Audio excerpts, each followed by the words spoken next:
ಗೋವಿಂದ ಗುರುವಿನ ಸೇವಕ ತಂದೆ ಗೋವಿಂದ ಗುರುವಿನ ಸೇವಕ ಒಂದು ಗೋಳಕ್ಕೆ ಬಂದು ನೆಲಸ್ಯಾನ್ಯಾಕೋ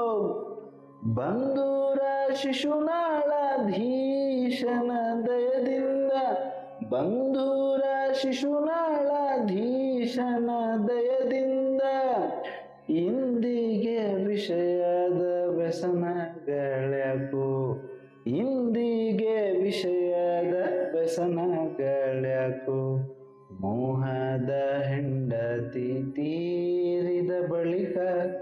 ಮಾವನ ಮನೆಯ ಗಿನ್ಯಾಕೋ ಸಾವು ನೋವಿಗೆ